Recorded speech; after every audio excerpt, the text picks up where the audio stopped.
네, 오늘 말씀은 실족하지 않는 자는 복이 있다 라는 제목을 가지고 마태복음 11장 2절에서 6절까지 말씀을 같이 나누도록 하겠습니다.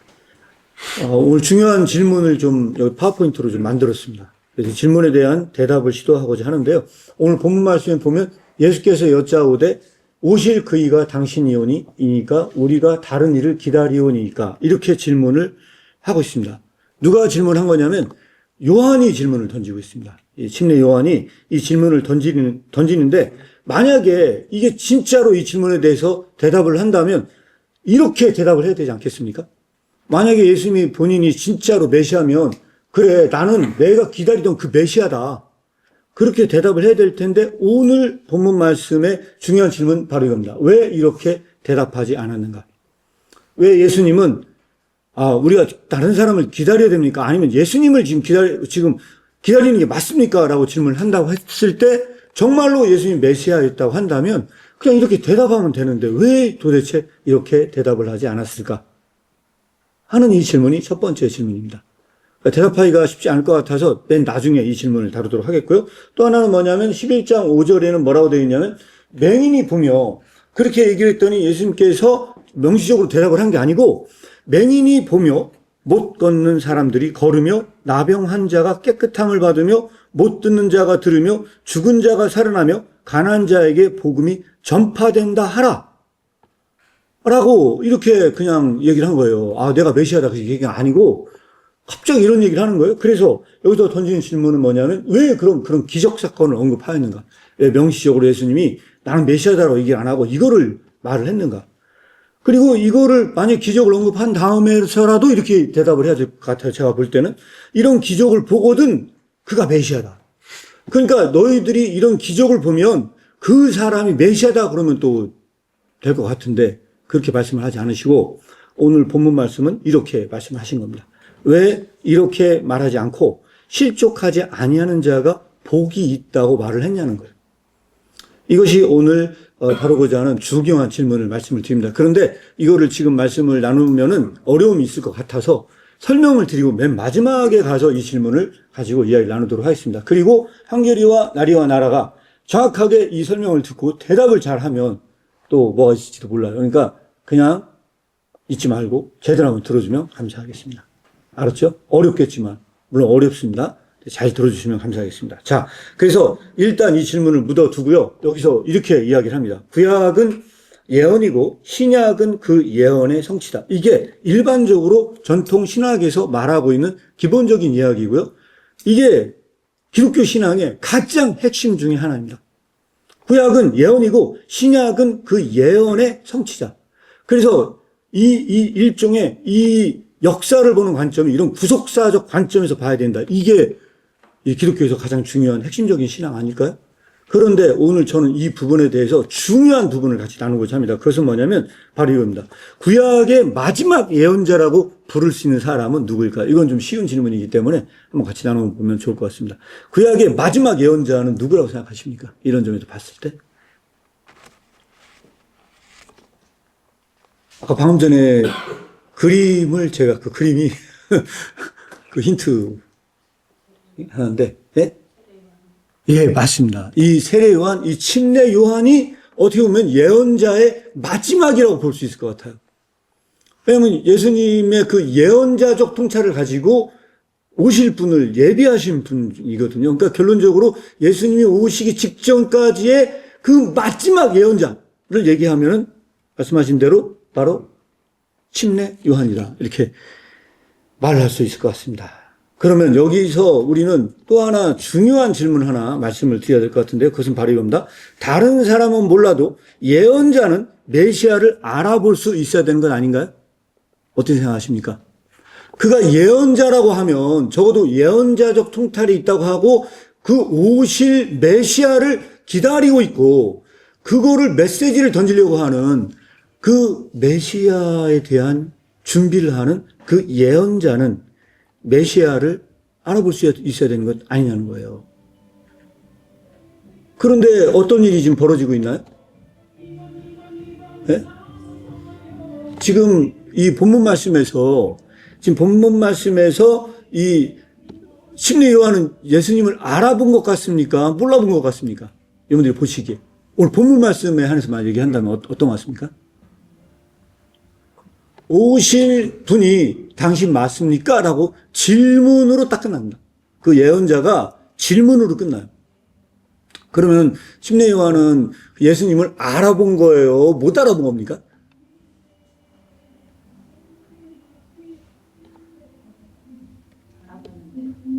저는 이게 오히려 맞다고 생각합니다. 오늘 본문 말씀을 정리하면 이거라고 생각해요. 예언자조차도 모르는 일로 시작해야 된다.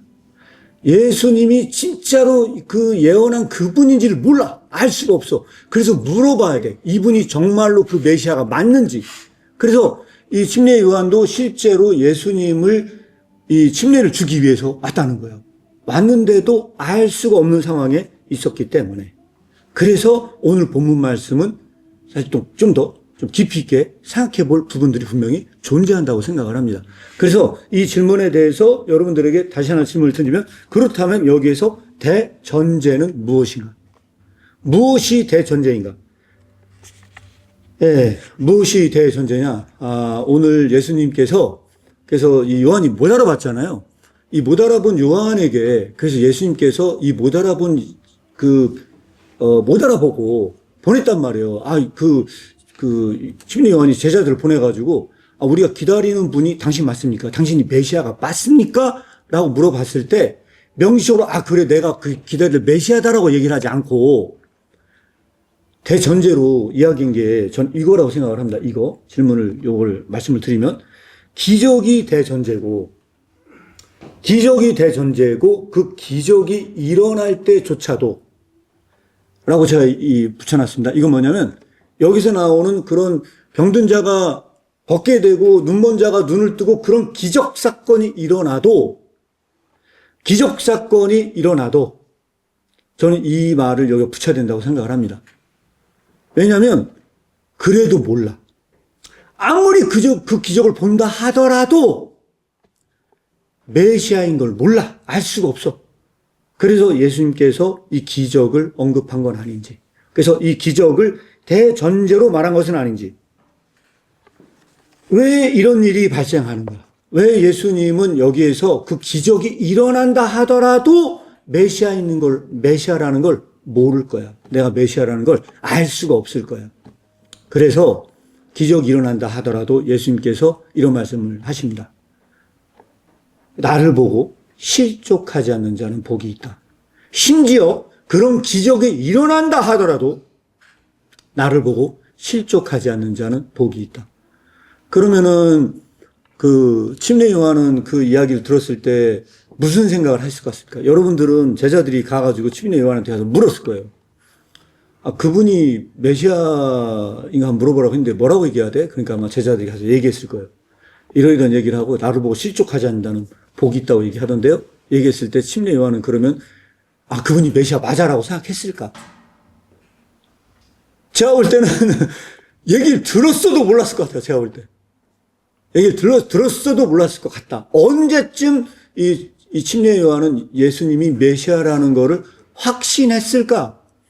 성경에는 명확하게 침례 요한이 예수 그리스도가 메시아라는 확증이 있었느냐라는 게 명확하진 않아요. 그런데 이 성령이 비둘기처럼 임했을 때, 그때가 침례 요한이 예수님을 진짜 침례를 줄 때거든요. 그러니까 그건 다시 한번 생각해 볼 필요가 있을 것 같습니다. 그러면 왜 예수님을 보고도 믿지 못하는 일이 벌어졌을까? 그런 기적을 보고도 왜 예수님을 보고 실제적으로 믿을 수가 없었느냐? 저는 그게 이거와 관련이 있다고 생각을 합니다. 고귀함과 이게 관련된 실족이다. 고귀함과 관련된 이건 실족인데, 그래서 제가 여기다가 영어 구절하고요, 헬라어하고 한글을 써놨습니다. 이건 뭐냐면 요한복음 6장 61절 말씀이거든요. 예수께서 스스로 제자들이 이 말씀에 대하여 수군거리는 줄 아시고 이르시되 이 말이 너희에게 걸림이 되느냐. 여기서 이 걸림이 되느냐라고 우리나라 말로 번역한 게 제가 저 빨간 걸로 해놓은 스캔달리제이라는 말입니다. 이 스캔달리조라는 이 동사인데 이 동사가 실족하다라는 동사, 똑같은 동사입니다. 그런데 이 사건이 어디서 나온 거냐면요. 성경을 전체를 찾아보시면 알겠지만 오병이어의 사건입니다. 예수님께서 기적 사건이 벌어났어요. 얼마나 큰 기적입니까? 제가 볼 때 성경에 나오는 기적 중에서 가장 큰 기적을 얘기해라 그러면 오병이어 사건인 것 같아요. 왜냐하면 사복음서에 전부 다 기록한 게 많지는 않습니다. 많지가 않은데 사복음서에 전부 다 등장하는 게 뭐냐면 이 오병이어의 사건입니다. 오병이어의 사건인데 이 오병이어의 사건을 다른 관점에서 그리고 있는 그 책이 하나가 있는데 그게 바로 요한복음인데 요한복음만 오병이어가 일어난 그 뒷사건을 이야기해요. 그래서 제가 오늘 이 오병이어가 이 물고기 2마리와 떡 5조각으로 5,000명을 먹인 이 사건의 이야기가 그 이후에 어떤 일이 벌어졌는가라고 얘기하는 걸 요 말씀의 배경을 말씀을 드리면요. 이겁니다. 간단하게 말씀을 드리면 그 예수님을 왕으로 세우려고 군중들이 따라옵니다. 그 예수님이 도망을 치세요. 그러니까 도망갔다가 발견해서 다시 왔거든요. 왔는데 그때 예수님이 뭐라고 얘기를 하냐. 좀 어려운 이야기를 합니다. 백성들에게 너희가 나를 따르는 까닭은 딱 하나다. 먹고 배부른 까닭이다. 니들이 먹고 배부르기 때문에 나를 따른다. 그러니까 이제 그 군중들한테 막 그런 얘기를 했거든요. 그러면서 그때 이런 얘기를 합니다. 내가 영원히 굶주리지 않는 빵과 떡을 주겠다. 빵과 포도주를 주겠다고 이야기를 합니다. 그랬더니 군중들이 뭐라고 했냐면 그거를 달라. 우리에게 영원히 굶주리지 않는 그 빵과 포도주를 달라고 얘기를 합니다. 그랬더니 그때 예수님께서 뭐라고 얘기를 했느냐? 나의 몸을 먹어라. 내 살이 그 떡이고 내 피가 그 포도주다라고 이야기를 합니다. 바로 이 구절, 지금 이 나온 구절 이전에 그 얘기를 합니다. 그러면서 나를 먹으면 영원히 살 것이다라고 이야기를 합니다. 그랬더니 거기 있는 많은 사람들이 이 반응을 보고 예수님께서 이 얘기를 한 거예요. 예수께서 스스로 그 제자들이 여기서 밑줄 쳐야 될 단어 중에 하나가 제자들입니다. 이 사람들은 그냥 단순한 군중이 아니고 예수님을 따랐던 무리들이라는 것을 우리가 알 수가 있습니다. 예수님은 지금 어디로 가고 있습니까? 예루살렘을 향하여 죽으러 가는 중에 있어요. 그런데 그 예수님을 따라 같이 동행했던 그 제자들이 이 말씀에 대하여 수군거리는 줄 알고 이 말씀이 너희에게 실족이 되느냐? 너희가 이 말씀 때문에 실족한 것이냐라고 물어보는 겁니다. 그 정도로 이 말씀이 이런데 이것은 왜 고기양과 관련이 되어 있냐? 예수님은 그 당시에 여행을 할 때 제자들에게 가르쳤습니다. 돈도 갖지 말고 아무것도 갖지 말고 옛날엔 신발이 떨어지잖아요. 그 신발조차도 갖지 말고 여행을 해라 했던 그 예수님은 어떤 모습으로 있었겠습니까? 여러분들 그 중동에 여행 가보신 분들 알겠지만 다 샌들 신고 다니잖아요. 발도 지저분하고 뭐 진짜 그러면 예수님 그 여행자의 모습은요. 진짜 요즘으로 얘기하면 거의 노숙자 수준의 모습을 하고 다녔을 거예요. 그런데 그분께서 내가 하나님이야 라고 말을 하는 겁니다. 오늘 얘기하면 여러분들 생각해 보세요. 저 영등포에 노숙자가 많이 있는데 어느 날 그 노숙자 한 명이 나오더니 뭐라고 얘기하냐? 나를 먹어라. 그럼 영원히 죽이지 않는다고 갑자기 어느 날 노숙자가 막 얘기하면서 막 내가 신이라고 얘기한다고 다닌다고 생각해 보세요. 믿어지세요? 여러분들 그 말이 믿어지세요? 말이 안 되잖아요. 내가 저 사람이 그래도 뭐 어떤 능력을 행한데 오병이의 기적을 행했대. 그래서 이 기적 사건 아까 말씀드렸잖아요. 눈먼 자가 눈을 뜨고 이런 수많은 기적이 일어나도 그때 예수님께서 이렇게 얘기를 한 거예요. 그런 기적이 일어난다 하더라도 나를 보고 실족하지 않는 자가 복이 있다라고 이야기를 한 거예요. 그런데 그 사건이 뭐예요? 그게 바로 이 오병이어의 기적 사건이에요. 여기서 오병이어의 기적 사건이 딱 일어난 거거든요. 그리고 나서 그 사건 후에 예수님께서 야 나를 뜯어먹어라. 근데 내가 그 신이야. 난 왔던 곳으로 다시 가는 거야. 제가 이거 다 읽어드리진 않았으나 다 찾아드리진 않았거든요. 제가 간단하게 그 예수님 이 이야기 말씀을 드리면요. 6장에 이 얘기를 듣고 아마 더 난리가 났을 것 같아요. 6장에 60 몇 절인가에 나오는 구절인데 그래서 62절입니다. 이 얘기 이후에 다음 구절이에요. 62절인데 그러면 너희가 인자의 이전에 있었던 곳으로 올라가는 것을 볼 것 같으면 어찌하려느냐. 자 여기서 예수님이요 물러서지 않습니다. 절대로 물러서지 않아요. 그게 무슨 얘기냐. 야 내가 신이야. 내가 그 하나님이야. 그리고 내가 있었던 곳으로 나는 갈 거야. 막 이런 얘기를 하면서 예수님은 그 군중들의 반응, 그 제자들이 실망스럽게 보이는 반응에 절대로 물러서지 않고 꿋꿋하게 지속적으로 계속해서 이야기를 합니다. 그러면 그 제자들은 어떻다는 거예요? 계속해서 실족에 빠진 상태로 남는다는 거예요. 이게 오늘 본문 말씀에서 하는 이야기입니다. 그래서 아까 말씀드렸던 마태복음에서 예수님께서 이야기를 해요. 이런 기적들이 일어난다고 해서 그들이 날 믿는 게 아니야. 그 기적을 본다고 해서 그 믿음에 이르는 게 아니야. 그리고 나를 보고 실족하지 않는 자에게 복이 있어 라고 얘기한 거예요. 근데 그 사건이 일어난 게 바로 이 오병이어의 사건이고, 이 사건이 믿을 수 없는 사건이었다라고 하는 거를 유일하게 말하고 있는 게 바로 요한복음만 이 얘기를 하고 있는 거예요. 그 요한복음이 이 얘기를 하면서 뭐냐, 이 제자들에게 다 실족이 됐다는 거예요. 실족이 됐다는 거예요. 그리고 예수님이 그 실족이 된 상황에서도 절대로 물러서지 않고 뭐라고 하냐, 내가 있는 곳으로 갈 것 같으면 그때는 어떻게 할 거냐 하고 더 도전적으로 그들에게 이야기를 하는 겁니다. 그러면서 살리는 것은 영이니 육은 무익하다. 내가 너희에게 이른 말이 영이요 생명이다 라고 하면서 계속 이상한 얘기를 합니다. 네. 결과는 어떻게 되었을까요? 어떻게 되었습니까? 요한복음에 의하면 거기 있었던 따랐던 그 제자들은요 싹 다 떠납니다. 다 흩어집니다. 예수님에게 실족한 겁니다. 그들은 결론적으로 뭐냐? 다 실족했어요. 예수님을 따르겠다고 하는 그 제자들은 궁극적으로 다 떠났다는 거예요. 그래서 요한복음의 그 기사는 이렇게 얘기합니다. 66절입니다. 이러므로 66절에 이러므로 제자 중에 많이 물러가고 다시는 그와 함께 다니지 아니하더라. 자, 여러분 생각해 보세요. 이거는요 얼마나 비극적인 이야기냐. 예수님을 따르겠다고 했던 사람들이 다 떠났다는 거예요. 싹 다. 한 명도 빠지면 싹 다 떠났어요. 누가 남았습니까? 그리고 남은 사람이 67절에 보니까 누가 남았냐? 예수께서 12 제자에게 이르시되 너희도 가려느냐? 너희도 가려느냐? 자, 그러면 오병이어의 그 기적에서 몇 명이 있었습니까? 5,000명. 장정들만 5,000명. 어마어마한 무리들이 예수님을 따랐습니다. 그런데 그 기적을 본 사람들 다 어디 갔습니까? 지금 요한의 기사에 의하면 그 기적을 본 사람 다 어디 갔냐는 거예요. 이 사람들 다 어떻게 했다는 얘기예요? 예수님 말로 얘기하면 어떻다는 거예요? 실족했다는 거예요. 이 사람들이 다 실족하고 떠났다는 거예요.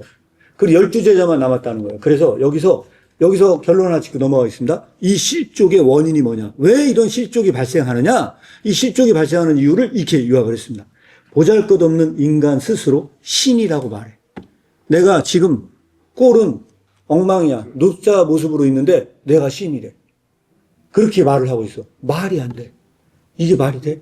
그래서 사람들이 실족해요. 이와 같은 실족의 이야기는 성경 속에 굉장히 많이 등장을 하는데 오늘은 시간상 여기까지만 제가 훑어보면서 말씀을 드리려고 하는 겁니다. 그때 예수님은 이렇게 얘기를 합니다. 뭐라고 하냐? 너희도 가려느냐.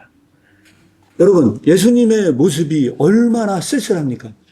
여러분, 그 많은 인기와 많은 부분을 누릴 때 예수님은 여전히 홀로 계셨습니다. 홀로 계시면서 그때 제자들에게 한 이야기가 뭐냐? 12 제자에게 남았을 때 너희도 가려느냐? 너희도 실족한 거냐? 라고 얘기했을 때 이 말을요, 패러프레이즈 하면 저는 다음으로 풀 수 있다고 생각합니다. 이 말을 바꿔서 제가 표현을 하겠습니다. 바꿔서. 좀 어려울 수도 있는데 이 말을 바꿔서 표현하면 이렇게 표현할 수 있다고 생각해요. 내가 이 땅에 온 것은 모두를 구원하기 위해서 내가 이 땅에 왔다. 하나님이 세상을 이처럼 사랑하사 독생자를 주셨으니 이 저를 믿는 자마다 멸망치 않고 영생을 얻게 하기 위해서 그 모든 사람을 구원하기 위해서 예수님께서 오셨어요. 그런데 나의 사랑은 어느 누구도 온전히 이해하지 못하는 깊은 사랑이다. 나의 사랑은 내가 이해받지 못하는 지금 사랑을 하고 있다. 그런데 내가 결국 아무도 구원하지 못하게 되는 것인가? 내가 그 누구도 구원이 되지 못하게 되는 것인가? 왜? 나는 모든 사람을 구원하기 위해서 이 세상에 왔지만 이 사랑이 이해받지 못해서 거기 있는 사람들이 궁극적으로 제자됐다는 사람들조차도 그 사랑을 이해하지 못해서 싹 다 떠나갔어요. 그러면 말이 안 되잖아요. 예수님은 구원하기 위해서, 이 세상을 구원하기 위해서 왔는데, 지금 예수님의 이 비통한 심정은, 너희도 가려느냐라고 하는 이 비통한 심정은 아무도 구원받지 못할 것처럼 보여져요. 그 정도로 예수님의 모습은 실족 상태로 있고, 예수님의 나타남은 그들에게 실족이고, 나타나지 않음은 그들에게 멸망인 이 사건을 어떻게 우리는 이것을 해석을 해야만 하느냐.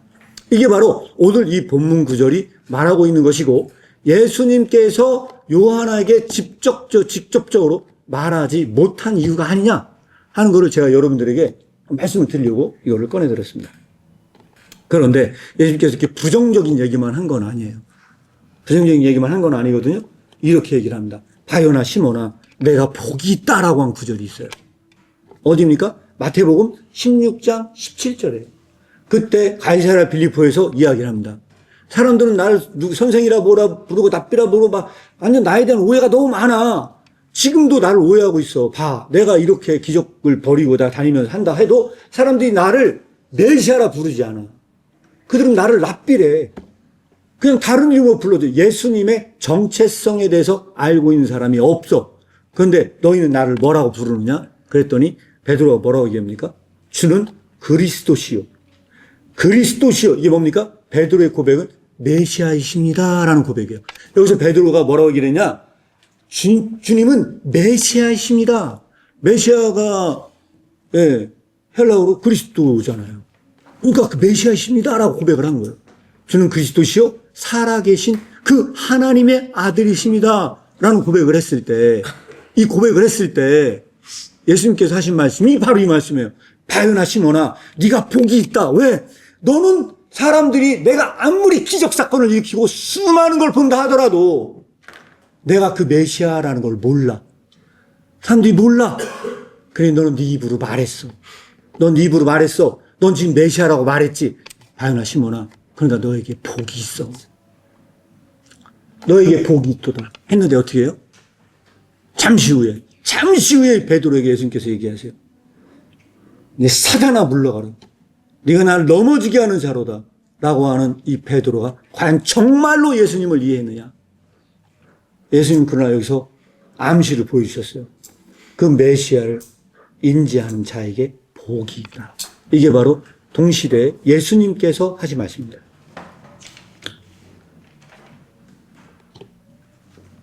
누가복음에 이런 말씀이 나옵니다. 누가복음의 2장 34절에서 35절 말씀에 보면 시므온이 예언하는 장면입니다. 이 시므온이 뭐라고 예언하냐면요.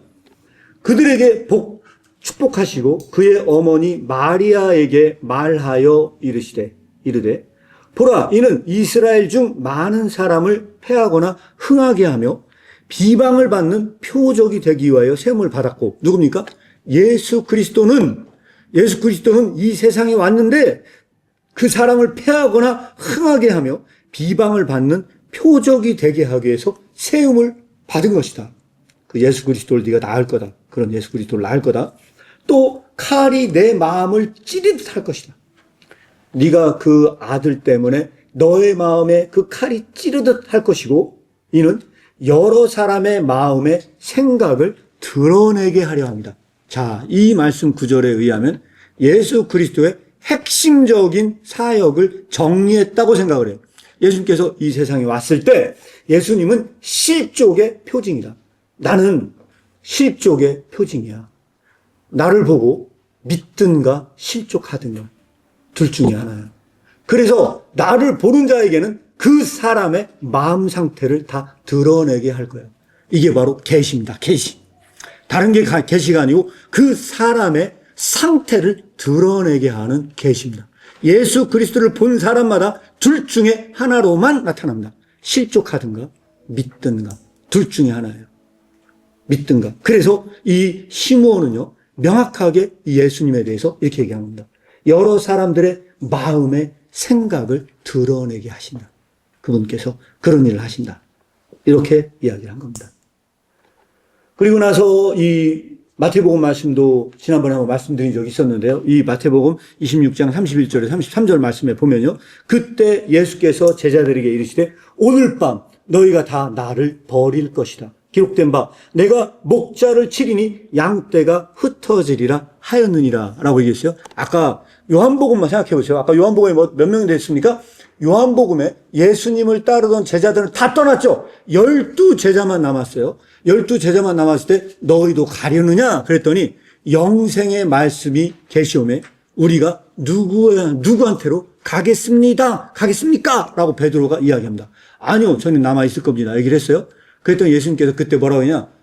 그러면 그렇게 얘기하면 이 마태복음 말씀에 이야기하면 칭찬을 해야 되거든요. 바요나 시몬아 네가 잘했다 그랬을 텐데 그렇게 말씀하지 않고 오히려 더 나쁜 얘기를 합니다. 너희 중에 배신자가 있다. 이렇게 얘기를 합니다. 그리고 나서 마지막 이 장면에 왔어요. 근데 예수님께서 여기서 이렇게 얘기를 해요. 너희가 12명 남았지 너희들도 결국은 다 버릴 거야 그랬거든요. 근데 버린다란 말이 저기 빨간색으로 헬라어로 넣어놨어요. 스캔달리 세세 라는 말로 돼 있어요. 결국 뭐냐? 3인칭 미래 형태로 돼 있어요. 너희가 다 나를 버리게 될 것이다. 실족하게 될 것이다. 챗GPT 번역을 원문 번역을 시켰습니다. 그랬더니 챗GPT가 저렇게 번역했어요. 그때 예수께서 제자들이 이르시되 오늘 밤에 너희가 다 나를 인하여 실족하리라. 이게 챗GPT의 번역입니다. 우리나라 말로 저거를 정상적으로 번역을 돌리면 저거는 실족하다라고 돌려야 될 그런 번역이에요. 궁극적으로 뭐냐? 너희들이 실족하지 않는다고 나 여기까지 따라왔지? 안 그래. 오늘 밤에 너희들이 다 실족하게 될 거야. 오늘 밤에. 오늘 밤을 넘기지 않고 너희들은 나를 보고 궁극적으로 다 실족하게 될 거야. 그 얘기를 하고 있는 겁니다. 그런데 이때 베드로가 뭐라고 얘기합니까? 베드로가 33절에 보면은 헬라 원문에 보면은 저렇게 스캔달리 제소마이라는 말로 돼 있어요. 직역하면 베드로가 대답하여 이르시되 그에게 이르시되 비록 모든 사람의 주로 말미암아 실족할지라도 나는 결코 실족하지 않겠습니다. 이렇게 그가 호언장담했기 때문에 예수님께 실족한 마지막 제자가 되었어요. 그래서 예수님께서 말씀하셨죠. 뭐라고 얘기를 했습니까? 첫째 된 자가 마지막이 될 것이다. 네가 프로토스, 너는 첫 번째 제자가 됐다고 생각했지? 너는 마지막 배신자가 되는 거야. 너는 네가 첫째 된다고 생각했지? 너는 마지막 배신자야. 예수님께서 그 말씀하신 이야기는 그 동시대에 이 베드로는 그 동시대 모든 사람들 중에서 마지막 배신자였던 것은 아닌지. 여러분들 생각은 어떻게 생각하십니까? 여러분들 베드로가 정말로 예수님을 따른 자였냐? 아니면 궁극적으로 가장 호언장담했다고 하면서 첫 번째 제자 됐다고 스스로 착각한 자가 궁극적으로 그는 이 마지막 시점에서 결국은 실족한 것은 아닌지. 바로 이것이 오늘 본문 말씀이 우리에게 주는 메시지입니다. 자, 나리날 한결이는 어렵게 이야기했기 때문에 제대로 듣는데 어려움이 있었을 것 같아요. 그러나 여기까지 얘기를 듣고 다시 처음 질문으로 돌아가도록 하겠습니다. 그럼 처음 질문이 아까 제가 어떤 말씀을 드렸습니까? 오늘 본문 말씀을 다시 한번 생각해 보기 위해서 지금까지 전반적인 예수님과 관련된 실족적 상황에 대해서 여러분들과 나눴습니다. 그렇다면 이 첫 번째는 뭡니까? 예수께서 여짜오되 오실 그이가 당신이오니까 우리가 다른 일을 기다리오니까 라고 얘기했을 때 그때 예수님은 나는 내가 기다리던 그 메시아래야 라고 얘기를 하지 않고 궁극적으로 기적 사건을 이야기를 했습니다. 왜 이렇게 대답하지 않았을까요? 왜 나는 메시아다라고 말하지 않고 왜 나는 메시아다라고 말하지 않고 기적 사건을 얘기하면서 나를 보고 실족하지 않는 자는 복이 있다라고 이야기를 했을까요? 자, 대답 혹시 나라 할 수 있어요? 네. 나는 메시아라고 대답하면 뭔가 뽐내는 듯한 게 있어가지고 생각합니다. 내가 메시아다라고 얘기하면 뭔가 뽐내는 듯한 얘기가 있어서 예수님께서 그걸 거부하셨대요. 예. 한결이 생각이 맞을 수도 있어요. 예수님은 원래 겸손한 분이셨거든요. 겸손한 예수님께서 그렇게 뽐내듯이 절대 얘기하지 않으실 것 같아요. 한결이 말도 일리가 있다고 생각을 합니다. 그래서 나라는 어떻게 생각하세요? 그렇게 바로 그렇게 직설적으로 얘기를 하면 사람들이 안 믿을 것 같아서 그런 거 아닐까요? 박수 부탁드리겠습니다. 지금 굉장히 중요한 얘기를 했어요. 굉장히 중요한 얘기인데, 한결이하고 나라가 사실은요, 굉장히 중요한 얘기를 했는데, 저는 사실은요, 나라가 한 말이 맞다고 생각해요. 어느 정도. 한결이도 말이 맞지만, 그게 뭐냐? 이겁니다. 예언자일지라도 메시아를 알 수가 없어. 그분을 믿지 않는다면. 믿지 않는 한, 메시아를 볼 수가 없어. 먼저 믿어야 돼. 믿는 자에게만 보여.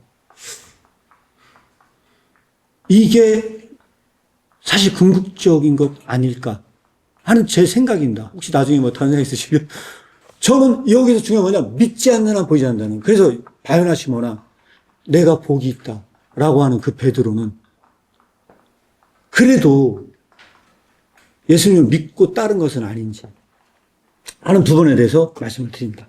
그리고 나서 이 첫 번째 질문에 대해서 한번 여러분들 나눈 거고요. 두 번째는 뭐였냐면, 맹인을 보며 못 걷는 사람이 걸으며 나병 환자가 깨끗함을 받으며 못 듣는 자가 들으며 죽은 자가 살아나며 가난한 자에게 복음이 전파된다 하라 라고 이야기를 했어요. 그렇게 하고 나서. 그런데 여기서 중요한 건 이 기적을 보거든 그가 메시아다라고 말하지 않고 이렇게 말을 안 했어요. 왜 실족하지 않는 자는 복이 있다 말했을까? 라고 하는 것도 사실은 대답되기가 어려운 질문인 것 같습니다. 자, 이거에 대해서는, 자, 나리나라 한결이부터 한번 얘기해 보겠습니다. 왜, 예? 예. 왜 실족하지 않는 복이 있다고 이렇게 얘기했을까요? 예. 나리는 왜 그렇게 생각했던 것 같아요? 실족하지 않았으니까 예수님을 믿으니까 복이 있는 거라고 하는 거 아니에요? 실족하지 않았습니까? 네. 근데 지금 다 대부분 많은 사람들 예수님 보면 실족하거든요. 예수님은 그 실족의 표징이거든요. 그래서 고린도전서에 뭐라고 나오냐? 십자가는 실족이라고 나와요. 십자가는 성경에 사도 바울이 이거를 명확하게 명시를 했어요. 사도 바울이. 뭐라고 설명을 하고 있냐? 이렇게 설명을 해요. 십자가의 도가 멸망하는 자들에게는 미련한 것이다. 어리석은 것이다. 구원을 얻는 우리에게는 하나님의 능력이다. 여기에서도 강조하는 것 중에 하나가 뭐냐면 십자가 자체가 실족이라는 거예요. 예수님은 십자가의 실족으로 계실 분이시거든요. 네. 자, 그래서 저는 이거는 더 강조되는 표현이라고 생각을 하는데 어떤 강조되는 표현이냐? 이걸 제 말로 말씀드리면 이렇습니다. 제 개인적인 생각은 뭐냐? 기적을 본 사람도 믿을 수 없기 때문에. 기적을 봐도 못 믿어. 이건 그렇게 해서 믿음에 이를 수 있는 얘기가 아니야. 그래서 여기에서 이 부분이 굉장히 중요한 부분이 하나 있고요. 마지막으로 제가 이걸 가지고 결론을 맺도록 하겠습니다. 이 결론은 뭐냐면 이겁니다. 구약은 예언이고 신약은 예언의 성취다. 다시 본문 구절로 넘어오도록 하겠습니다. 이 말은요, 좀 문제가 있습니다. 이 말은 문제가 있어요. 구약은 예언이고 신약은 예언의 성취다. 어떤 문제가 있냐? 이런 문제가 있습니다. 이 말은 예언의 성취가 자동적으로 이루어질 것 같은 착각이 들어옵니다. 이 말이 틀렸다는 게 아니고 이 구약의 예언과 신약의 예언의 성취는 마치 하나님의 계획 속에서 자동적으로 이루어지는 것처럼 그렇게 설명이 돼요. 자동적으로. 이거는 그냥 되는 거야. 별 어려움이 없어. 구약과 신약과의 관계는 착 달라붙어 있어. 그래서 이거는 어떠한 단절도 없고 그냥 그 예언의 성취는 하나님의 전체적인 그 구속사적 사건 속에서 자동적으로 발생하는 사건이라고 하는 것은 엄청난 착각이다. 이것은 기독교를 가장 타락하게 하는 주범이 될 수 있다. 이것은 굉장히 위험한 생각이다. 이렇게 제가 여러분들에게 말씀을 드립니다. 그래서 여기서는 어떤 게 있느냐? 예언과 성취 사이에는 어마어마한 간극이 여기에 존재하고 내재되는 것을 간과하고 있는 설명입니다. 그래서 여기서 뭐라고 설명을 해야 되느냐? 예언과 이 성취 사이에는요, 뭐가 놓여져 있냐? 여기에는 실족이 놓여 있습니다. 실족이 놓여 있어요. 그래서 나를 보고 실족하지 않는 자는 복이 있다. 라고 하는 이 실족의 강을 건너가지 않고서는 이 성취를 볼 수가 없다는 게 한계입니다. 그래서 여기에서 이걸 볼 수가 없으니 기독교에서는 쉬운 길을 만들어 놨어요. 쉬운 길을 만들었어요. 예수 믿는 굉장히 쉬운 길을 만들었어요. 누가 만들었냐? 이 쉬운 길을 만든 사람이 누구냐? 여기에 신학대학 교수와 설교자가 야합을 해서 메시아를 증명하고자 합니다. 이분이 왜 메시아인지 입증해 줄게 해서 수많은 객관적인 팩트들을 만들기 시작을 합니다. 믿는 것이 아니고 객관적으로 설명될 수 있는 자료들이 이 안에 끼어들기 시작을 해요. 그래서 결론적으로 어떻게 해야 되냐? 결론적으로 그리스도는 자신이 말한 그대로의 그분이시다. 이렇게 결론을 짓습니다. 결론적으로 예수 그리스도는 자신이 말한 그대로의 그분이시다. 라고 결론을 짓는 것. 이런 방식으로 예수를 믿게 하는 것. 여기에서는 뭐가 생략되느냐? 십자가의 실족이 누락될 수밖에 없어요. 그래서 믿는 자의 수가 늘어나요. 예수 믿기가 굉장히 수월해지고 예수 믿는다는 게 그렇게 걸림돌이 없어져요. 이런 방식으로 이 걸림돌을 제거했을 때 기독교인의 숫자들은 늘어나긴 늘어날 겁니다. 그러나 저는 여기에서 이 예수님의 말한 그대로는 있어야 된다. 그것은 뭐냐? 예수님은 이렇게 말씀하십니다. 그러므로 나는 메시아다라고 말한 게 아니고, 하지만 주님은 너희가 나를 보고 실족하든가 믿든가만을 제시한 저는 분이시라고 생각을 합니다. 오늘 본문 말씀이 말하고자 하는 것은 바로 이거다. 이것이 오늘 본문 말씀에 궁극적으로 우리 안에 제시되고 있는 것. 나는 실족의 표징이야. 나를 보고 실족하지 않는 자가 복이 있어. 그러면 2000년이 지난 지금은 어떻습니까? 여러분들은 예수님의 그 십자가의 사건이 그 당시에는 믿기가 어려웠죠, 당연히. 왜? 진짜 예수님을 보면 실족하죠. 그런 노숙자 같은 모습으로 나타났는데 내가 신이라고 하면 누가 믿겠어요.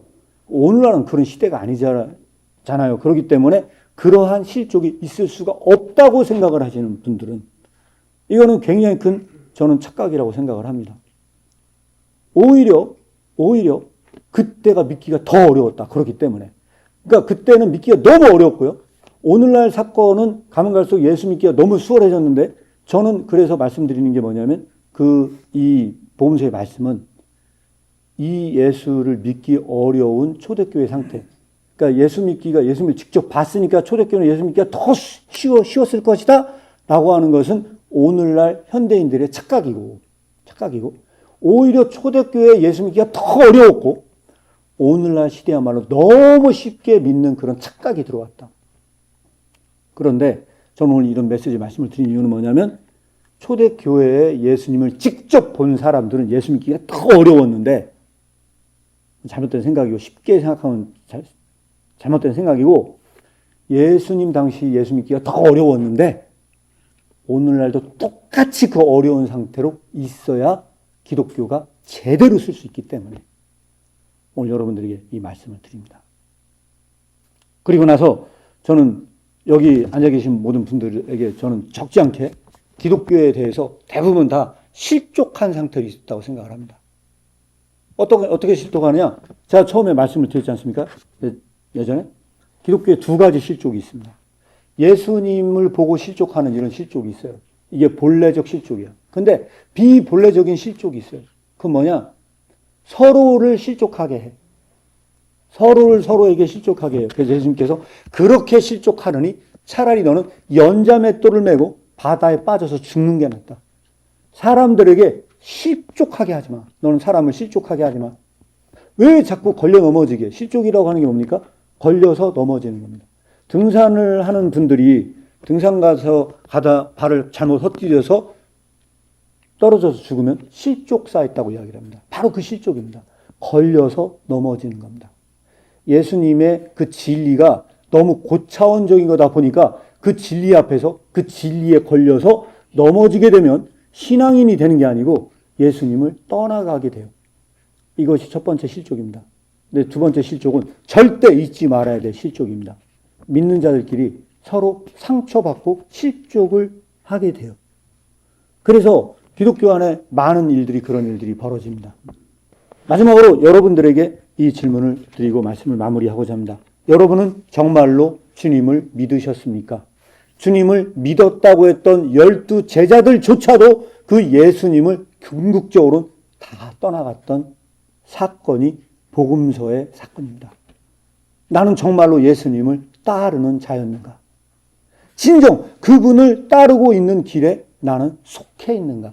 이 질문은 우리가 다시 한번 되새겨야 할 저는 과제라고 생각하고 날마다 예수 그리스도의 십자가를 짓고 그분을 따르는 자만 그리스도의 제자라고 생각을 한다면 사실 우리는 날마다의 그 삶 속에서 묵상하면서 그분을 따라가는 길은 더 중요하리라고 생각을 합니다. 오늘 여러분들에게 드린 말씀을 곰곰이 생각해보면서 이 시간 기도하는 시간을 갖도록 하겠습니다.